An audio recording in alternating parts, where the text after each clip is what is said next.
Assalamu alaikum everyone. Hope that you are all well by the grace of Almighty Allah. Welcome to my channel Learning English School.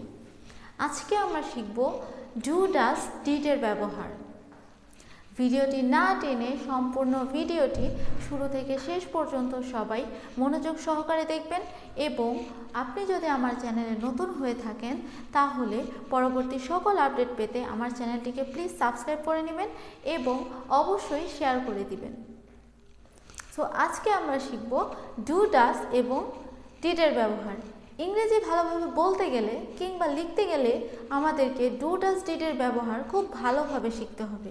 আর আজকে এই ভিডিওটি দেখার পর আশা করি do does did এর ব্যবহার নিয়ে আমাদের মধ্যে আর কোনো জড়তা থাকবে না এবং আমাদের আর কোনো ভুল হবে না। So well everyone, let's go to the topic. Do does did. Do does ডিডকে ইংরেজিতে মাদার অফ ইংলিশ বলা হয়।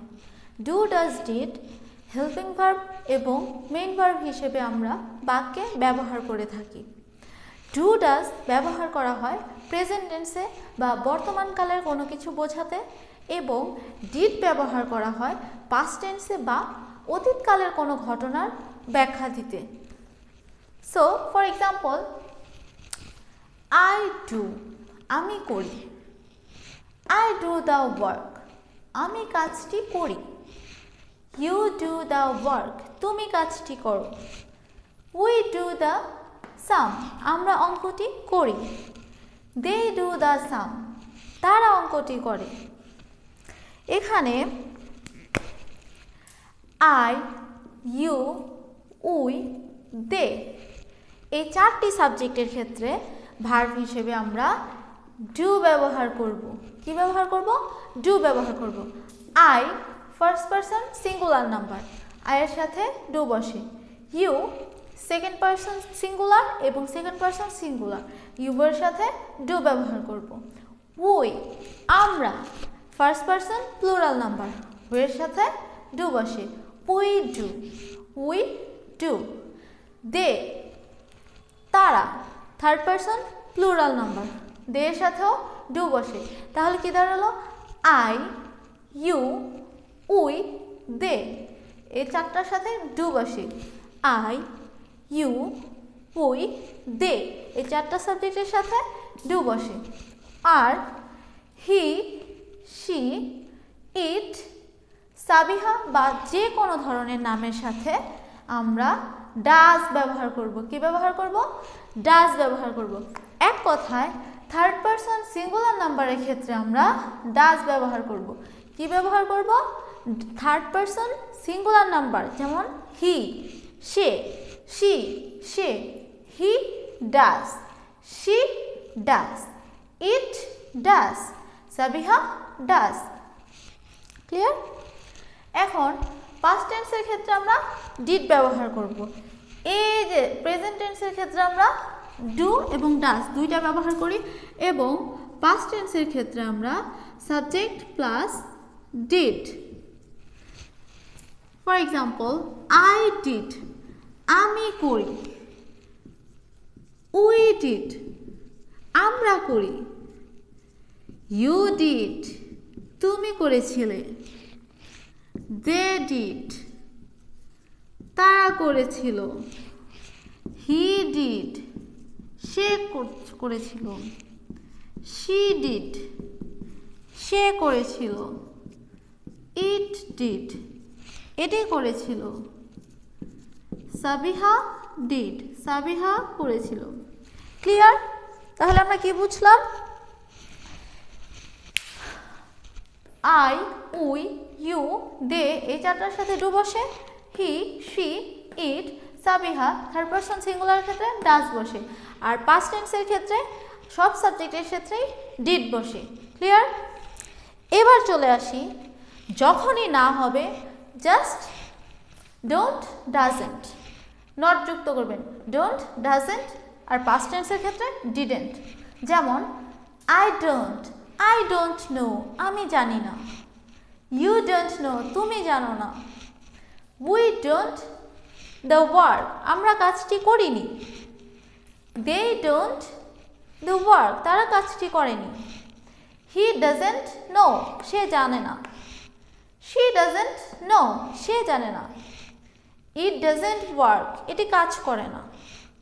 সাবিহা ডাজেন্ট নো, সাবিহা জানে না। পাস্ট টেন্সের ক্ষেত্রেও সেম, আই ডিডেন্ট নো, আমি জানতাম না। উই ডিডেন্ট নো, আমরা জানতাম না। Just N comma T, didn't. We didn't know, আমরা জানতাম না। You didn't know, they didn't the work, তারা কাজটি করেনি। হি ডিডেন্ট দ্য ওয়ার্ক, সে কাজটি করেনি। শি ডিডেন্ট দ্য ওয়ার্ক, সে কাজটি করেনি। ইট ডিডেন্ট, এটি করেনি। Sabiha didn't the work, Sabiha কাজটি করেনি। আশা করি বোঝা গেছে। এবার আমরা আসি প্রশ্ন করার ক্ষেত্রে। প্রশ্নবোধক বাক্যে আমাদের এই ডু, ডাস আর ডিড ভার্বগুলো সাবজেক্টের আগে চলে আসবে। কোথায় চলে আসবে? সাবজেক্টের আগে চলে আসবে। For example, subject I love football, আমি ফুটবল ভালোবাসি। তো এক্ষেত্রে আমরা যদি এটাকে নেগেটিভ করতে চাই, যে I don't love football, I love football, আমি ফুটবল ভালোবাসি। আই ডোন্ট লাভ ফুটবল, আমি ফুটবল ভালোবাসি না। এটাকে যদি আমি প্রশ্ন করি, কি দাঁড়াবে? ডোন্ট আই লাভ ফুটবল, লাস্টে একটা কোয়েশ্চেন মার্ক।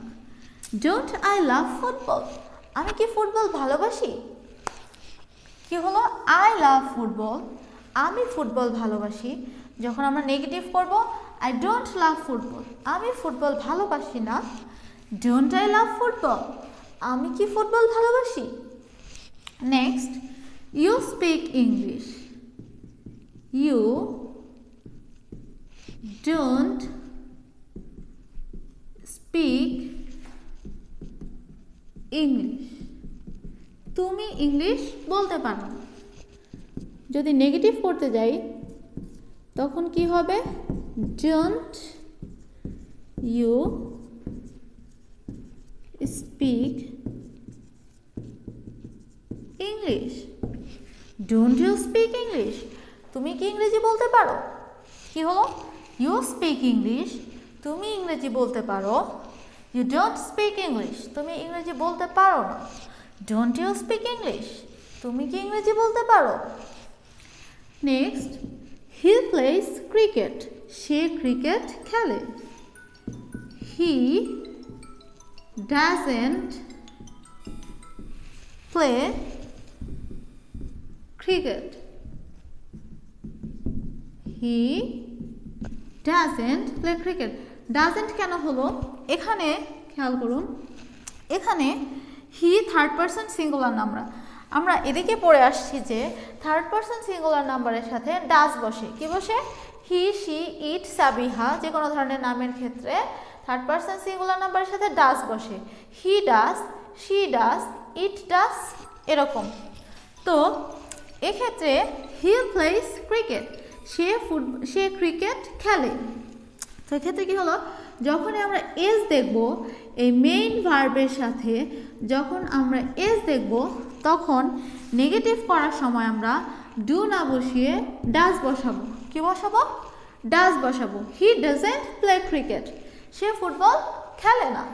তো এটাকে যখন আমরা প্রশ্ন করতে যাব তখন কি হবে? এই ডাজটা আগে চলে আসবে। কি হবে? হেল্পিং ভার্বটা আগে চলে আসবে। ডাজেন্ট হি প্লে ক্রিকেট, লাস্টে একটা question mark. Doesn't he play cricket, সে কি ফুটবল খেলে না? হি প্লেস ক্রিকেট, সে ফুটবল খেলে। হি ডাজেন্ট প্লে ক্রিকেট, সে ক্রিকেট খেলে না। ডাজেন্ট হি প্লে ক্রিকেট, সে কি ক্রিকেট খেলে না? আচ্ছা, এবার আসি, শি কুকস বিরিয়ানি, সে বিরিয়ানি রান্না করে। ডাজেন্ট, সরি এটা প্রশ্ন করার ক্ষেত্রে, she doesn't cook বিরিয়ানি, সে বিরিয়ানি রান্না করে না। এটাকে যখন আমরা প্রশ্ন করব তখন এই ডাজেন্টটা সাবজেক্টের আগে চলে আসবে। কি হবে তখন? Doesn't she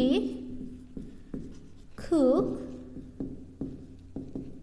biryani. কি হলো ব্যাপারটা? সে কি বিরিয়ানি রান্না করে? she cooks বিরিয়ানি, সে বিরিয়ানি রান্না করে। she doesn't cook বিরিয়ানি, সে বিরিয়ানি রান্না করে না। doesn't she cook বিরিয়ানি, সে কি বিরিয়ানি রান্না করে? এবার আসি দে আর্ট মানি, দে আর্ট মানি, তারা টাকা আয় করে। তো এই মেইন ভার্বটা আমাদের সবসময় মেইন ভার্বটা দেখতে হবে, যে এটা দেখে আমরা বুঝবো যে আমরা ডু বসাবো না ডাজ বসাবো না ডিড বসাবো। যখন এই ভার্বটা প্রেজেন্ট টেন্সে থাকবে, যেমন এখানে হি প্লেস ক্রিকেট, এখানে প্লেস এটা ভার্বটা এখানে প্রেজেন্ট ফর্মে আছে। যখনই ভার্বটা প্রেজেন্ট ফর্মে থাকবে তখন নেগেটিভ করার সময় আমরা ডু, নেগেটিভ করার সময় ডু অথবা ডাস এই দুটির একটি বসাবো। ডু বসাবো না ডাস বসাবো সেটা আমরা বুঝবো কিভাবে? এটা একটা শর্ট টেকনিক। যখনই এস থাকবে, যখন এই মেইন ভার্বের সাথে এস যুক্ত থাকবে তখন আমরা এখানে ডাজেন্ট বসাবো। নেগেটিভ করার ক্ষেত্রে তখন ডাজেন্ট বসবে। আর যদি প্লেস, এখানে যদি আই প্লে ক্রিকেট, আমি ক্রিকেট খেলি, যখন এসটা না থাকবে আমি ফার্স্ট পারসন, তখন এখানে ডোন্ট হবে, আই ডোন্ট প্লে ক্রিকেট। এই এক্সাম্পলটা এখানে আছে, আই লাভ ফুটবল, আমি ফুটবল খেলি। এখানে আমরা ডু ব্যবহার করেছি, ডু ডাজের ক্ষেত্রে ডু ব্যবহার করেছি, কারণ কি এই যে এটা প্রেজেন্ট ফর্মে আছে, এখানে আমরা ডু ব্যবহার করব। এস থাকলে ডাজেন্ট আর এস না থাকলে ডোন্ট। সহজভাবে এস থাকলে ডাজেন্ট, এস না থাকলে নেগেটিভ করার ক্ষেত্রে আমরা ডোন্ট ব্যবহার করব। আই ডোন্ট লাভ ফুটবল, এক্ষেত্রে হি প্লেস, এস যুক্ত আছে, এস যুক্ত থাকলে আমরা ডাজেন্ট লিখব, হি ডাজেন্ট প্লে ক্রিকেট। এখানে আর্ট এটা কি ফর্মে আছে? এটা ভার্বের, এটা V2 মানে ভার্বের পাস্ট ফর্মে আছে। যখন এই ভার্বের পাস্ট ফর্ম থাকবে তখন নেগেটিভ করার ক্ষেত্রে আমরা এখানে ডিড ব্যবহার করব। কি ব্যবহার করব? Did. They didn't earn money, তারা টাকা আয় করেনি, তারা টাকা আয় করেনি। এটাকে যখন আমরা প্রশ্ন করব তখন এই ডিডেন্টটা সাবজেক্টের আগে চলে আসবে। তখন কি হবে? ডিডেন্ট দে আর্ন মানি, তারা কি টাকা আয় করেনি? Didn't they earn money.